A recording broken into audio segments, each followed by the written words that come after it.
Sa content na to, i-compare natin yung dalawang cheapest na gravel bike ngayon sa bike market ng Pilipinas. Ito, si Promax PR20, yung naunang gravel bike, and yung latest release lang ni Garuda, si Garuda Eagle.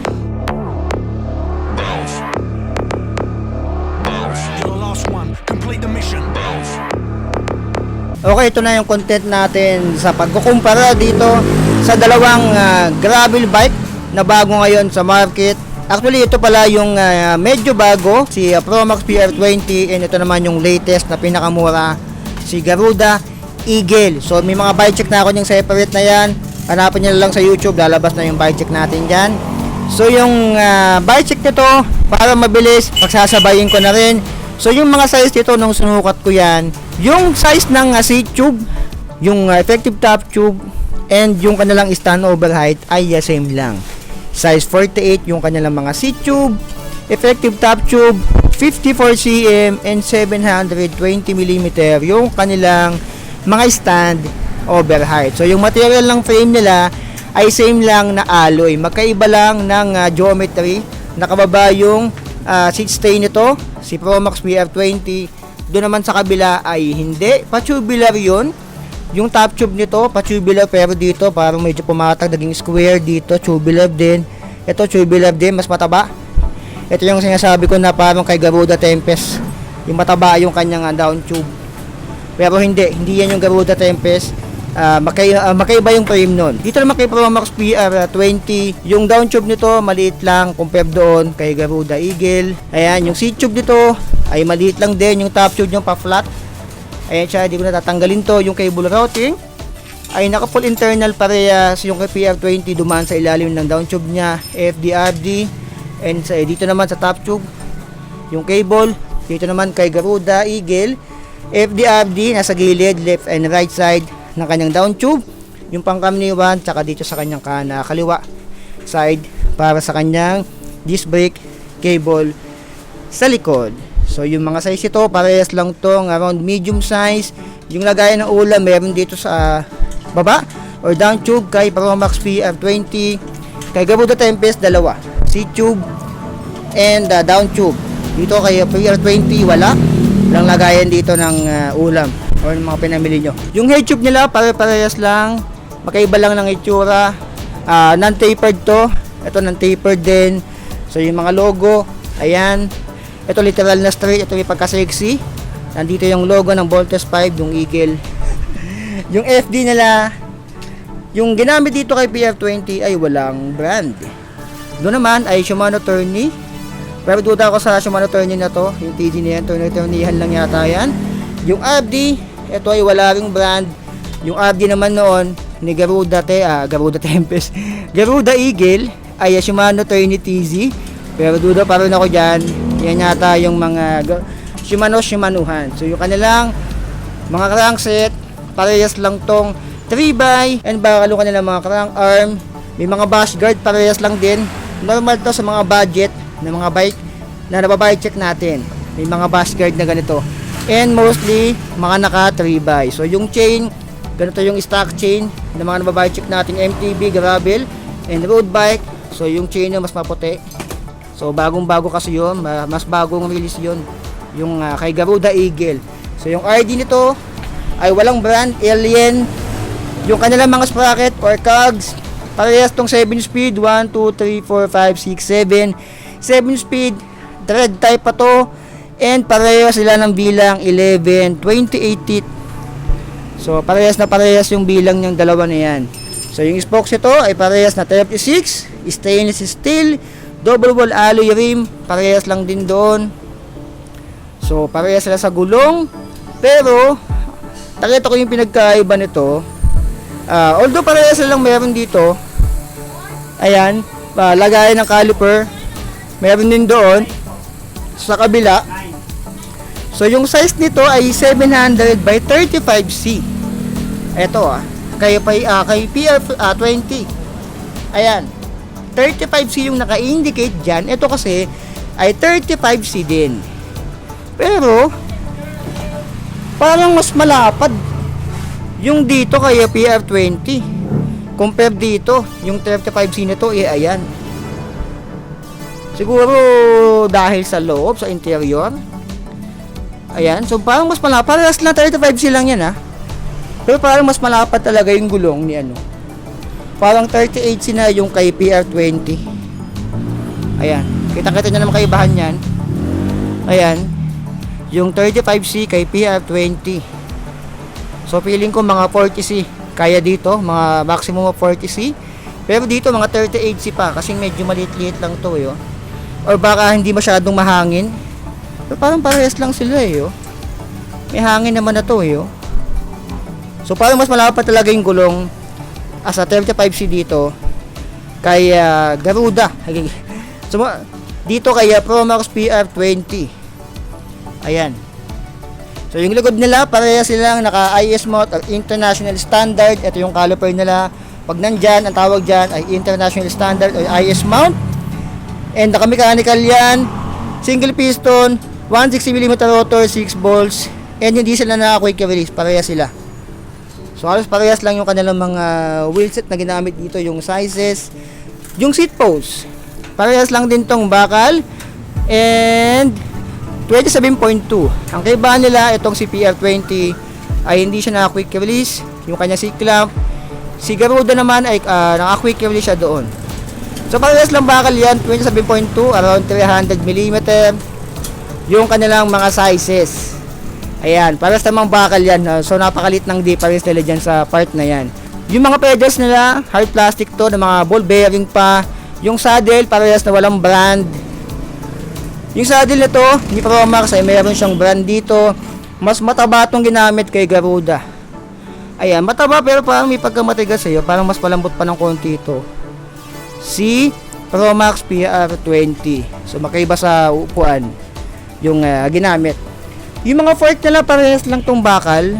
Ayan, bakal tong kay Promax PR20. And bakal din yung fork nun ni Garuda Eagle. So yung wheelset sa unahan, same lang din sa likod.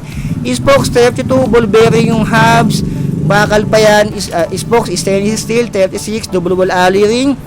700 by 30, 5C. Ito yung 35C sa harap. So medyo malaki-laki pa yan. Lakihin nyo na lang, nasa inyo. Ito naman yung 35C ni Garuda Eagle. So ang napansin kong kaibahan nito, si Promax PR20 ay naka QR. Ayan, quick release yung kanyang harapan. So pag nasiraan kayo dyan, mas madaling tanggalin kasi naka QR. Dito naman ay hindi. Kailangan nyo ng gamit dito. So non-QR si Garuda Eagle. So sa kanilang mga stem, mas mahaba yung stem nito, around 80 to 90mm yung ginamit kay PR20. Dito naman around 60 to 70mm. Pero parehas silang alloy. And yung kanilang mga headset ay parehas lang ball bearing. So normal naman yan sa mga stock na ganito. Yung kanilang mga handlebars or drop bars naman dito ay parehas bakal, 420mm.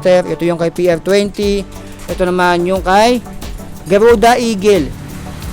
So yung kanilang mga shifter parehas lang din Shimano. Yung kanilang mga shifters naman dito ay Shimano thumb shifter. Yung kay Garuda Eagle dito naman ay wala siyang brand. Ayan.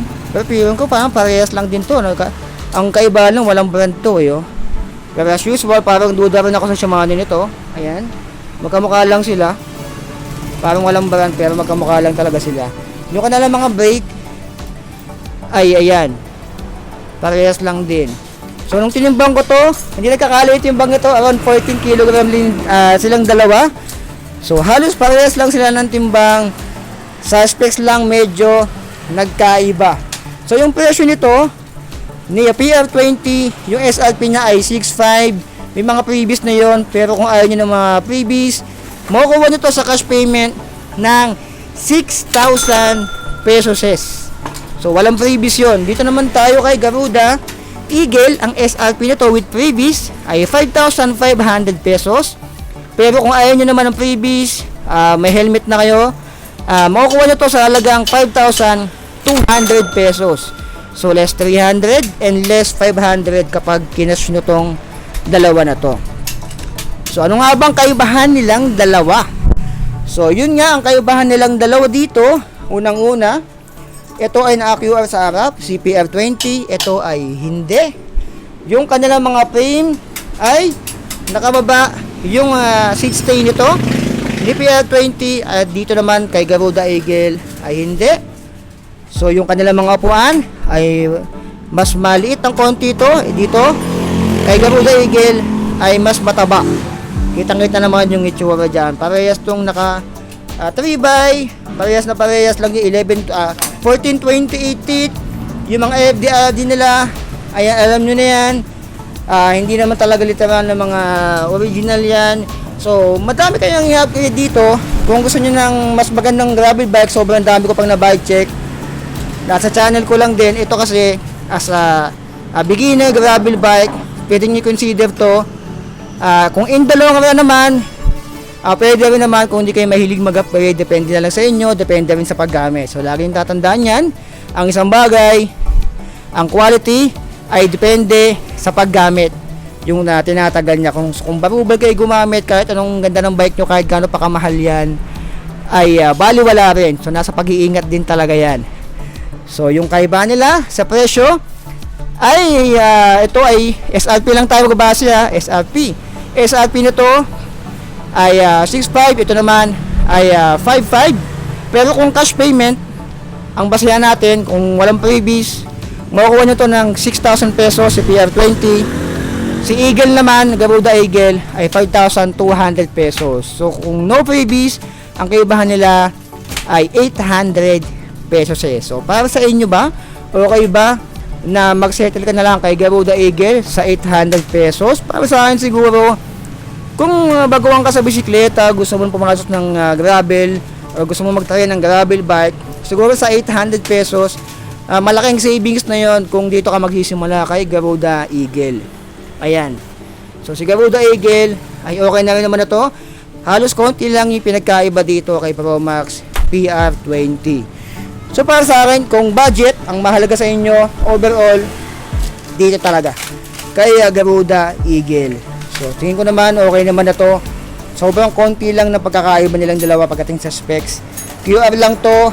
Ito ay hindi. Nakababa yung 16 nun. Ito ay hindi. So karamihan ng piyesa ganun pa rin. Parehas naka 3x14 2018. So parehas na parehas lang din. IS mount sa likod. Quick release. Ito lang talaga yung may quick release sa harap. So yan ay makukuha nyo dito, mabibili dito kay Budget Best Cavite sa Patio Terraunas. Yung address nila ipopost ko sa screen. Ayan, kung gusto nyo orderin to via Shopee, ay ilalagay ko sa baba sa comment section, sa video description. Pwede nyo orderin to via Shopee. Ayan, so pag Shopee, alam nyo na medyo tataas ang konti kasi nga mayroong part din doon si Shopee, no? So kumikita rin si Shopee doon. So kung gusto nyong puntahan to, makatipid ng mas malaki, puntahan nyo si Budget Best Cavite. Yan yung kanilang address and contact number. Nasa screen nyo rin. And pwede nyo rin tong i-home credit. So sa home credit, nag-order ka nga, nagka-bisikleta ka naman. So isa pang mas mura dito ay lalagay ko din sa baba yung Forge. Yun yung around 3,000 pesos yata kaya kay Shopee pag in-order nyo doon mga alien. So yan. Hindi ko kasi mabay check yun kasi wala yun sa mga bike shop na napupuntahan natin. Actually wala talaga. Order mo lang siya online. So ano masabi niyo dito para sa akin? Kay Garuda Eagle ako. Mas okay na sa akin to mga alien. So like, comment, share, subscribe. So be it. I love you. Designing out.